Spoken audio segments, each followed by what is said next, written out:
Hello class. Welcome back बच्चों। तो प्यारे बच्चों, स्टार्ट करते हैं नया लेक्चर। बेटा, नए लेक्चर में चर्चा करने जा रहे हैं पास्ट ईयर क्वेश्चन की। जो भी बीओपी के हमारे पास्ट ईयर क्वेश्चन बचे हैं आज खत्म कर लेंगे।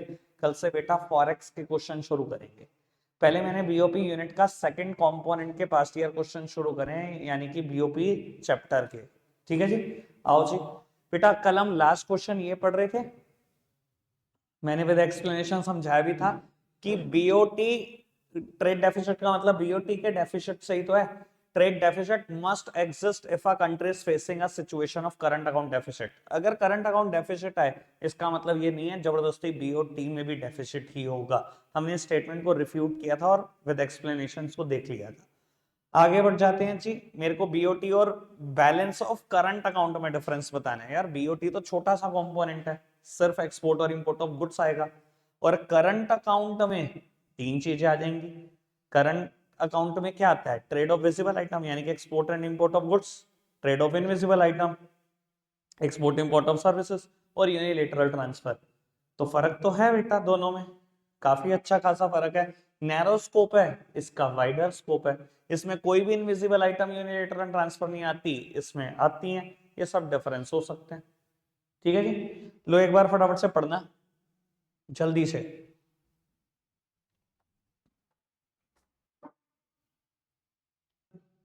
दो और रेफरेंस हैं बेटा, ये भी पढ़ दो।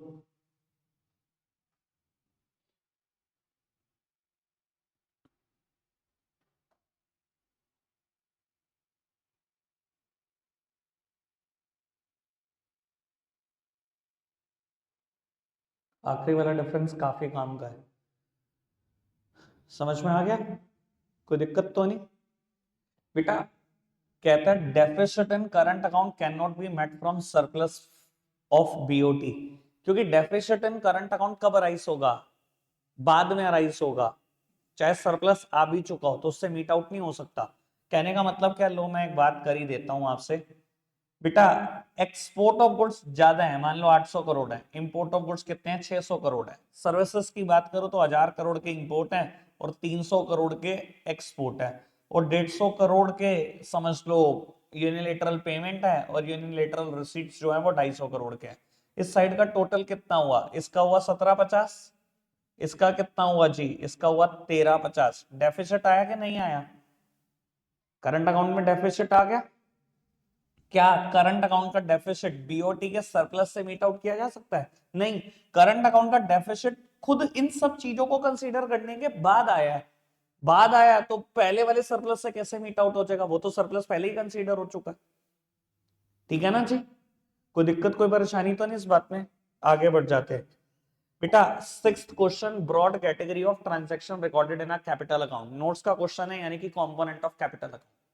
Investment to and from abroad with वही borrowings to and from abroad, change in forex reserve. छोड़ो जी इसको तो। Broad category of transaction recorded in a current account, भाई पता है यार, export import of visible item, invisible और यूनिलेटरल ट्रांसफर। आगे बढ़ जाओ। Where will sale of machinery be recorded in BOP account? Sale of machinery कहाँ रिकॉर्ड करूं? करंट अकाउंट ट्रांजैक्शन है, विजिबल आइटम, मैं ये बात बता चुका हूं आपको, है ना? और क्योंकि सेल की है, पैसे आए हैं तो इनफ्लो है, credit side of current account. आगे बढ़ जाओ। Ninth one, where is borrowing from abroad? Capital account transaction, वो भी क्रेडिट साइड। आगे बढ़ो। Tenth one, giving reason explain where charity to foreign countries recorded. Charity to foreign country, दान दिया आपने फॉरेन कंट्री को, पैसे जा रहे हैं, डेबिट साइड। यूनिलेटरल ट्रांसफर है, करंट अकाउंट ट्रांजेक्शन। ठीक है, आगे बढ़ो। Next one, distinguish between current account and capital account of the BOP account on the basis of its component. ठीक है जी, भैया करंट अकाउंट के भी कंपोनेंट पता है, कैपिटल के भी कंपोनेंट पता है, हो जाएगा। आगे बढ़ते हैं। Explain the meaning of BOP deficit, भाई पता है, ऑटोनोमस रिसीट्स अगर कम है ऑटोनोमस एक्सपेंडिचर से, तो जो अराइज होगा वो बीओपी डेफिसिट होगा। ठीक है। 13, list the item included as invisible in balance of payment account. इसकी बात कर रहा था कल कि कंपोनेंट आया हुआ है पेपर में इनविजिबल आइटम का भी। एक मिनट पढ़ना जरा, कंपोनेंट क्या आए हैं। फर्स्ट पढ़ाया कल, सेकंड तो पहले ही पढ़ा हुआ है। थर्ड के बारे में थोड़ी सी बात कर दूं, कल नहीं कर पाया मैं, मैंने कहा था वैसे कल मैंने बोला था ना ट्रांसफर पेमेंट और यूनिलेटरल ट्रांसफर में थोड़ा सा फर्क होता है, फिर मैंने कहा छोड़ो भी नहीं बताता, आपको परेशान नहीं करता, आज फर्क बता दूं। देखो यहाँ पर क्या लिखा हुआ है, करंट ट्रांसफर फ्रॉम अब्रॉड और current transfer to abroad. Current transfer का मतलब होता है क्या, कुछ नहीं, ट्रांसफर पेमेंट से हम क्या कंपोनेंट लिखते हैं, टोटल 4 कंपोनेंट बीओपी में, कौन कौन से लिखते हैं, visible item, invisible, unilateral transfer और कैपिटल अकाउंट ट्रांजैक्शंस, ठीक है ना। ये जो हम यूनिलेटरल ट्रांसफर लिखते हैं और इनविजिबल में 3 है, income to and from abroad एक बात, एक वो इनविजिबल की बात है तो सर्विसेज की बात, और तीसरी बात ट्रांसफर पेमेंट की। ये जो ट्रांसफर पेमेंट इनविजिबल का तीसरा है और जो बीओपी का तीसरा यूनिलेटरल ट्रांसफर, इसमें ना थोड़ा सा अंतर है। क्या अंतर है ये समझ लेना बेटा। ट्रांसफर पेमेंट जो यहां पर लिखा हुआ है ये नेसेसरली इन कैश ही होगा। जब हम कहते हैं ना transfer payment from abroad, transfer payment to abroad, मतलब कैश ही गया होगा और कैश ही आया होगा।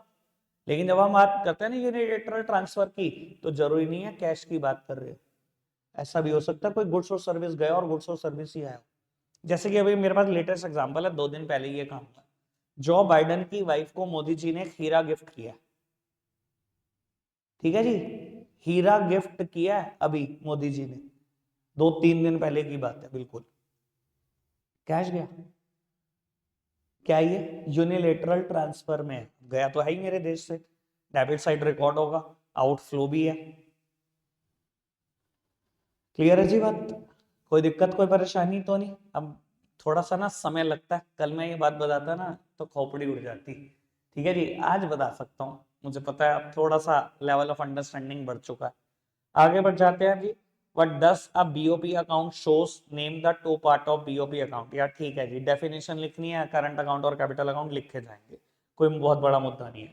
On which side in which sub account of BOP will foreign investment in India recorded? Capital account transaction है वो भी क्रेडिट साइड, ठीक है, investment to and from abroad. आगे बढ़ जाए। Second one, in the context of BOP account, state whether the following statement are true or false. Give reason. Profit received from investment abroad is recorded in the capital account. गलत। Profit receive हुआ है, income receive हुई है ना investment से, तो ये invisible item होती है, यानी कि करंट अकाउंट का पार्ट होती है, तो कैपिटल का तो नहीं होती, फॉल्स है ये स्टेटमेंट। तो import of machine is recorded in the current account, ये बात बिल्कुल ठीक है, मशीन को एसेट मत मान लेना, यहाँ वो विजिबल आइटम ही है, अकाउंट्स नहीं चल रही है आपकी, ठीक है ना, मैं पहले ही समझा चुका हूँ ये बात आपको। बढ़ जाए आगे, परसों चैप्टर समझाते टाइम ये बात मैं कर चुका हूँ आपसे। चलो आगे बढ़ जाते हैं जी। Third one, distinguish between autonomous and accommodating transaction, ये तो बिल्कुल नहीं बताना, ठीक है जी, ये बताना इंपॉर्टेंस वाला portion. What is the significance of this distinction. ये क्योंकि मेरे नोट्स नहीं है ना, ये मेरे नोट्स से नहीं बना हुआ, तो इसलिए लिखा नहीं हुआ, मेरे नोट्स में तो बहुत अच्छे से लिखा हुआ है, इसको बहुत अच्छे से रीड कराना है, एक बार दोबारा पढ़ लो क्वेश्चन क्या है। ऑटोनोमस और अकोमोडेटिंग ट्रांजैक्शन में डिफरेंस नोट्स में भी लिखा हुआ है, ठीक है ना, मैक्रो इकोनॉमिक्स की संदीप गर सर की बुक में भी लिखा हुआ है, ये पढ़ो। What is the significance of this distinction, ये डिस्टिंक्शन क्यों की जाती है इन दोनों ट्रांजैक्शन में, अलग अलग क्यों बताया जाता है कि ये ट्रांजैक्शन इतनी हुई, ये इतनी हुई, ताकि पता लगे कॉज ऑफ डिसइक्विलिब्रियम क्या है, किस वजह से डिसइक्विलिब्रियम अराइज हुआ, और उसको रीइंस्टेट करना, मतलब दोबारा बैलेंस बीओपी की पोजीशन में पहुंचाना, ठीक है ना जी। अकोमोडेटिंग ऑटोनोमस ट्रांजैक्शन को अलग दिखाने की वजह यही होती है कि हमें बताना पड़ता है कि इसने डिसइक्विलिब्रियम क्रिएट किया है, और अकोमोडेटिंग बताने की वजह यही होती है कि इसकी वजह से हम बैलेंस्ड बीओपी दोबारा जनरेट कर पा रहे हैं, यही होती है ना बच्चा, यार आपको पता तो है ना। चलो खैर आगे बढ़ जाते हैं। Concept of deficit in BOP वही पता है, autonomous receipt is less than autonomous expenditure, तो डेफिसिट हो जाएगा बीओपी में, ये पढ़ना चाहिए, ये आप पढ़ोगे, ये नहीं मैं बता रहा।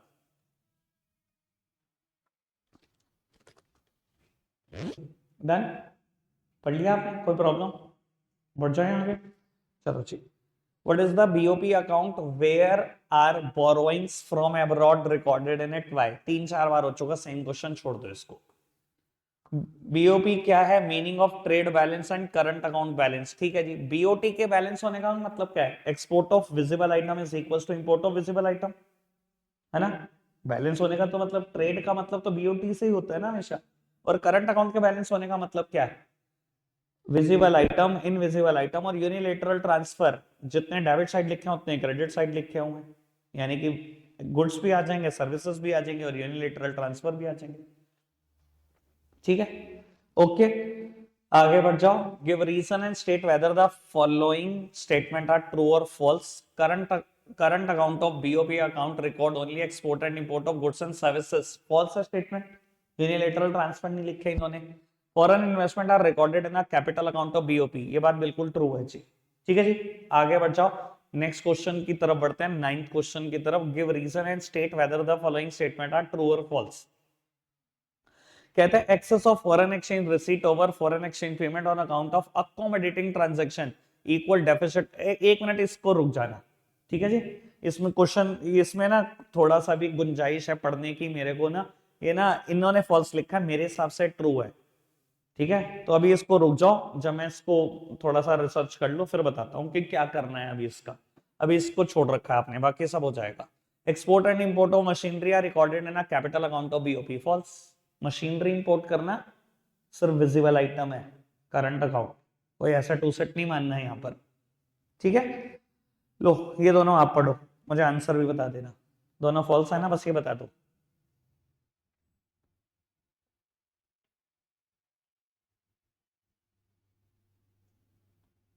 दोनों फॉल्स, ठीक है, आगे बढ़ जाए, चलो आगे बढ़ जाओ जी। 6 मार्कर स्टार्ट करते हैं। बहुत प्यारा क्वेश्चन है फर्स्ट, बहुत ही प्यारा, वर्ड नहीं है भैया, बता दो कितना प्यारा।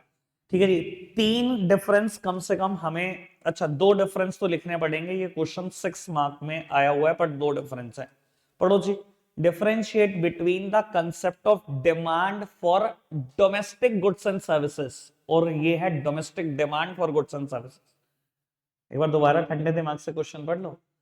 Demand for domestic goods and services मतलब समझते हो, डिमांड आई है डोमेस्टिकली प्रोड्यूस गुड्स की, हो सकता है वो डिमांड इंडिया से, हो सकता है वो डिमांड फॉरेन से हो। डोमेस्टिकली प्रोड्यूस गुड्स की डिमांड आई है, और ये domestic demand for goods and service, यानी कि मेरे देश की डिमांड आई है किसी गुड्स और सर्विस की। वो गुड्स एंड सर्विस इंडिया का भी हो सकता है, वो गुड्स और सर्विस फॉरेन का भी हो सकता है। ठीक है ना जी, ये तो पूरी दुनिया की डिमांड है, बस मेरे देश के गुड्स की डिमांड है, वो पूरी दुनिया में हो सकती है। ठीक है ना जी, और ये मेरे देश की डिमांड है, वो देश के गुड्स के लिए भी हो सकती है, बाहर के गुड्स के लिए भी हो सकती है। ये पहले वाला जो है ये ब्रॉडर कंसेप्ट है, वो दुनिया की डिमांड को कवर कर लेता है। ठीक है जी, ये डिफरेंस था, समझ में आई है बात, नाम से क्लियर है। आगे बच्चों, रीड करना चाहोगे? चलो एक बार रीड कर लो, ये डिफरेंस रीड कर लो।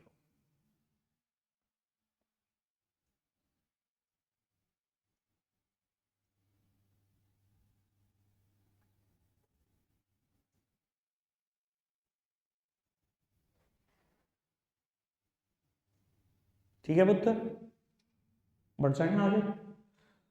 करंट अकाउंट सरप्लस और करंट अकाउंट डेफिसिट का डिफरेंस पढ़ने की जरूरत नहीं है, मतलब पता है, आराम से लिख देंगे इसको। ट्रेड सरप्लस और ट्रेड डेफिसिट, यानी कि बीओटी में सरप्लस और बीओटी में ही डेफिसिट होना, ये भी लिखा जाएगा। इनका आंसर मत पढ़ना, इन्होंने गलत लिखा हुआ है। ट्रेड का मतलब बीओटी से होता है, अंदर सारी बात बीओपी की घुमा रखी है। ठीक है जी, बिल्कुल नहीं पढ़ना है, आंसर इन्होंने ही गलत लिखा हुआ है। Discuss briefly concept of manage floating, अरे भैया मैं, हमें बहुत अच्छे से पता है, और फॉरेन एक्सचेंज रेट का पार्ट होता है, उस चैप्टर में पढ़ेंगे, इसे छोड़ दो। ठीक है जी, रॉन्ग प्लेसमेंट ऑफ क्वेश्चन। आगे बढ़ो जी। Distinguish between trade deficit and current account deficit, अभी पढ़ा चुका हूं मैं। बीओटी में डेफिसिट होना और करंट अकाउंट में डेफिसिट होना, क्योंकि इसमें 3 बातें आती हैं, इसका वाइडर स्कोप है, एक जैसा ही क्वेश्चन है। फ्लेक्सिबल एक्सचेंज रेट सिस्टम छोड़ दो। 2 factor responsible for inflow of foreign currency, ठीक है जी, मैं आपको बता देता हूं, अगर ये 2 फैक्टर पूछ रहा है क्या लिखना है, कैपिटल अकाउंट और करंट अकाउंट ट्रांजेक्शन की बात लिखनी है, और कुछ नहीं।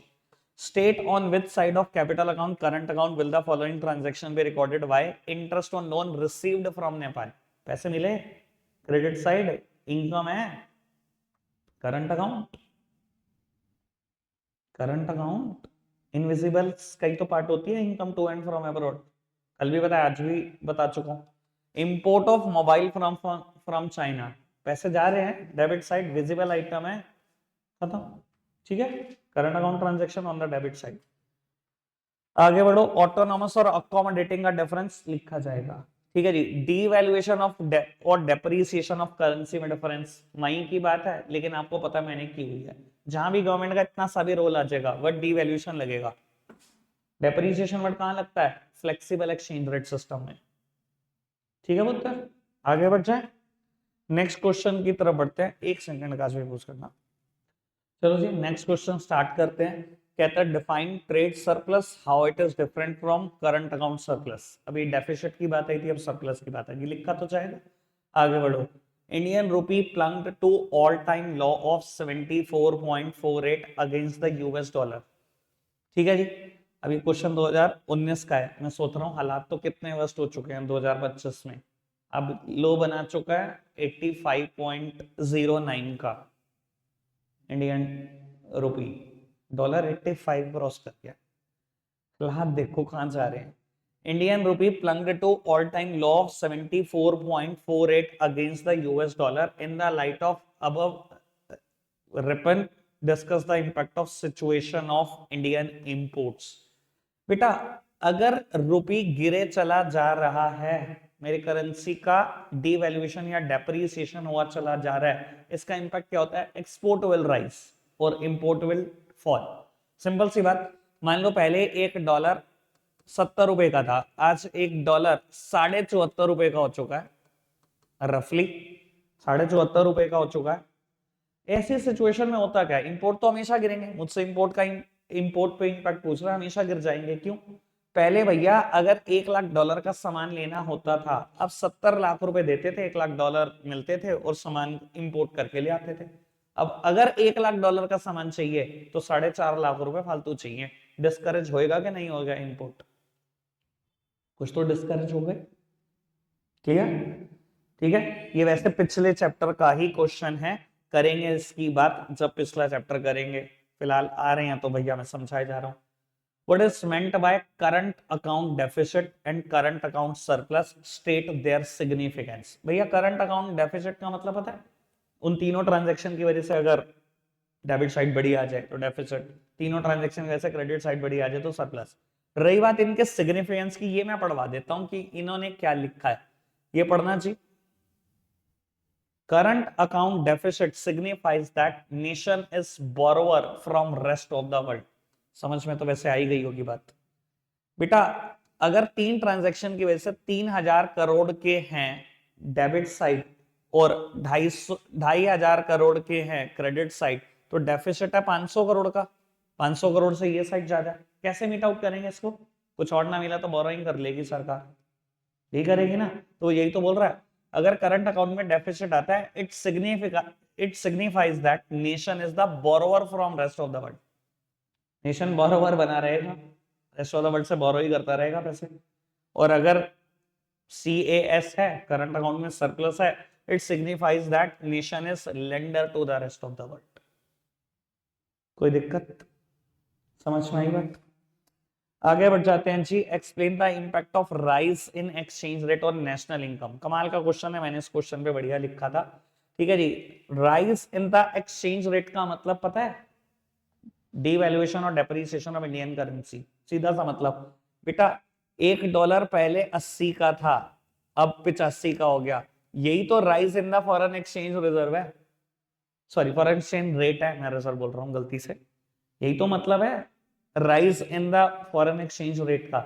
इसका सिंपल सिंपल सा मतलब तो ये है ना, इंडियन करेंसी डीवैल्यूड हो गई, डेप्रिशिएट हो गई। और ऐसी चीजों का इंपैक्ट क्या होता है? अगर डीवैल्यूएशन हो रहा है तो एक्सपोर्ट बढ़ जाएंगे, सीधा सीधा सा मतलब डिमांड बढ़ जाएगी।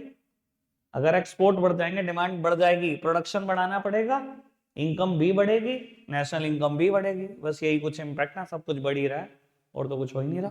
ठीक है जी, पढ़ लो एक बार, लेकिन फिर भी ये मत कहना पढ़वाया नहीं। लो पढ़ो जी, यहां से लेकर यहां तक जल्दी से।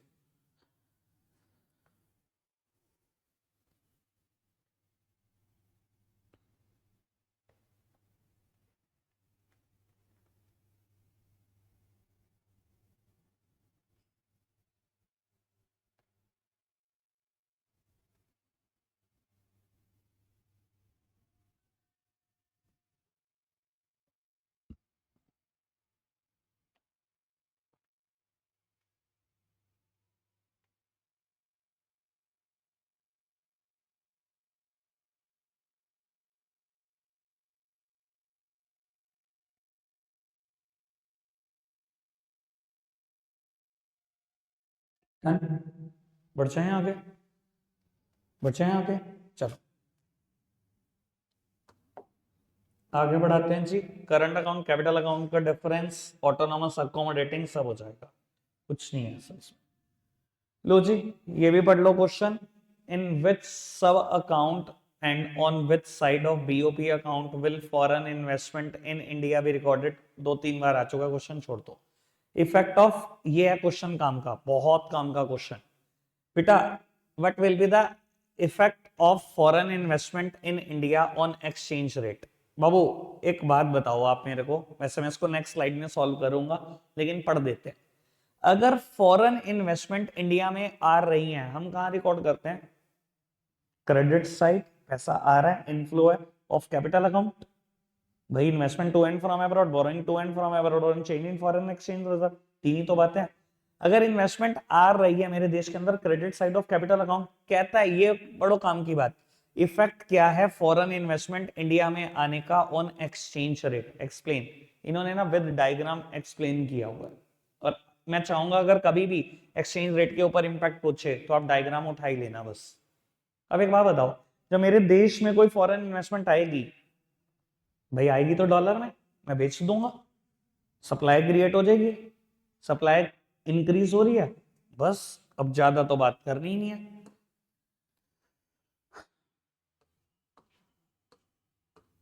Demand curve DD, supply curve SS, equilibrium मिला, परपेंडिकुलर ट्रेस किया, यही optimum rate, optimum quantity demanded supplied. अगर फॉरेन इन्वेस्टमेंट इंडिया में आ रही है, सप्लाई बढ़ा देगा, सप्लाई बढ़ाने से क्या होगा? सप्लाई राइटवर्ड शिफ्ट कर जाएगी, नया सप्लाई कर्व मिलेगा S1 जहां डिमांड कर्व को इंटरसेक्ट करेगा मिलेगा E1, रेट गिर जाएगा, क्वांटिटी सप्लाइड बढ़ जाएगी। कोई दिक्कत प्यारे बच्चों? ठीक है। अब यार ऐसा नहीं है कि हमने ये किया नहीं हुआ, बस थोड़ी सी लैंग्वेज उसने बदल दी, हमने तो किया ही हुआ है ये अच्छे से। ठीक है ना पुत्र? ये देखना, इनका भी दिखाई दो एक बार सॉल्यूशन। सप्लाई कर वो शिफ्ट किया हुआ राइटवर्ड्स, वही बताने की कोशिश की है, रेट शिफ्ट हो गया, क्वांटिटी शिफ्ट हो गई। ठीक है। सेम क्वेश्चन नेक्स्ट है, ये मतलब अलग अलग सेट में आए होंगे obviously. CBSE Delhi 16, all India 16, वही थोड़ा सा आया 2016 में। कहता है Indian investor land abroad, answer the following question. भैया हमें बाहर लोन देना है लोगों को, इंडियन रुपये में तो नहीं लेंगे ना, डॉलर में ही लेंगे। अब डॉलर में लेंगे तो डिमांड हम बढ़ाएंगे, डिमांड बढ़ रही है, डिमांड को राइट वर्ड शिफ्ट कर देना, इम्पैक्ट जो है लिख देना। ठीक है जी, डिमांड को राइट वर्ड शिफ्ट कर दिया, बस रेट बढ़ेगा, क्वांटिटी डिमांडेड बढ़ेगी, वो लिख देना, और तो कुछ है ही नहीं। डिस्टिंग्विश करना है ऑटोनॉमस और अकोमोडेटिंग ट्रांजैक्शन, पुरानी बात, थक गया भाई, शुक्र है खत्म भी हो गया। ठीक है जी। केस बेस्ड क्वेश्चन बहुत हल्के थे इसके, ठीक है ना? अगर आप चाहो तो चलो मैं पढ़वा सकता हूँ, पढ़ना है connect. Large scale export of technology है, ठीक है जी। आगे इन्होंने ना कुछ वर्डिंग में गड़बड़ की हुई है, मुझे लग रहा था। अगर एक्सपोर्ट किया है टेक्नोलॉजी का, इनविजिबल आइटम दिखती नहीं है, सर्विस और टेक्नोलॉजी की तो बात करता हूं मैं हमेशा। Autonomous item in BOP accounting are comprised of item that are recorded in autonomous transaction में करंट अकाउंट और कैपिटल अकाउंट दोनों हो सकती हैं। Measures to improve the deficit in BOP include, BOP के डेफिसिट को कैसे इंप्रूव किया जा सकता है, पढ़ना। डिवैल्यूएशन करूंगा तो एक्सपोर्ट बढ़ेंगे, डेफिसिट खत्म हो सकता है, डेफिसिट खत्म हो सकता है। इंपोर्ट सब्स्टिट्यूशन, इंपोर्ट का सब्स्टिट्यूशन देश में बनाऊंगा, इंपोर्ट नहीं होगा तो डेबिट साइड कंट्रोल हो जाएगी, ठीक है ना? और एक्सचेंज कंट्रोल, ठीक है जी। फॉरेन एक्सचेंज के ऊपर अगर आपका कंट्रोल हो तो उसको मैनेज कर सकते हो, जैसे कि मैनेज फ्लोटिंग में हमारे ऊपर, हमारे पास थोड़ा सा कंट्रोल तो होता है, तो थोड़ा सा डीवैल्यू होने दो, जैसे ही थोड़ा सा डीवैल्यू हो, एक्सपोर्ट बढ़ जाएंगे, बीओपी का बैलेंस क्रिएट होने लगेगा, फिर उसको क्या करो, कोशिश करके सप्लाई बढ़ा दो यूएस डॉलर की, उसे अपवर्ड पहुंचा दो। आपको पता है किसी टाइम पर यूएस ने इल्जाम लगाया था चाइना के ऊपर कि आप अपने एक्सपोर्ट बढ़ाने के लिए डीवैल्यू कर रहे हो अपनी करेंसी को जानबूझकर। यूएस ने इल्जाम भी लगाया हुआ है पास्ट में कभी चाइना के ऊपर, बहुत घेरा था इसको पॉलिटिकली। तो एक्सचेंज कंट्रोल एक अच्छा तरीका है अपने डेफिसिट को करेक्ट करने का, ठीक है ना। जैसे आरबीआई के दिमाग में प्राइस बैंड है 80 टू 85, गिरने दो 85 तक, गिर गया 85, एक्सपोर्ट बढ़ते गए, जब आपको लगा बैलेंस हो रहा है थोड़ा सा बीओपी, फिर क्या करो, सप्लाई डाल दो, शुरू करो यूएस डॉलर की, बचाओ प्राइस को 83 तक ले जाओ दोबारा, तो उससे आप सुधार सकते हो बीओपी, आपके हाथ में है तरीका। कोई दिक्कत, कोई परेशानी, समझ आया? आगे बढ़ जाए। वैसे एक बात है, अगर ये समझ नहीं भी आया, ये और ये दोनों आंसर थे, तो आंसर तो फिर भी डी था, ठीक है ना। मतलब ऐसा नहीं है कि मैं नहीं कराता तो फंस जाते, इसमें फंसते ना, ठीक है जी। ये करना last one,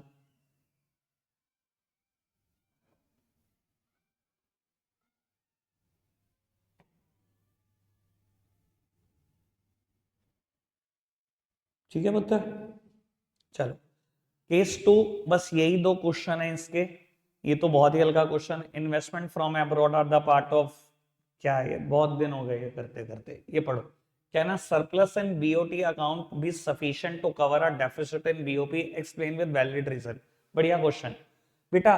balance of trade में अगर सफिशिएंट अमाउंट है, सफिशिएंट सरप्लस है, तो क्या बीओपी, क्या डेफिसिट करेक्ट किया जा सकता है? बीओटी समझते हैं ना, सिर्फ विजिबल आइटम वाली बात, इनविजिबल, यूनिलेटरल और बाकी रह गए कैपिटल अकाउंट ट्रांजैक्शन। आंसर बढ़िया लिखा है इन्होंने, इसलिए मैं चाहूंगा पहले इन्हीं का ही पढ़ लो।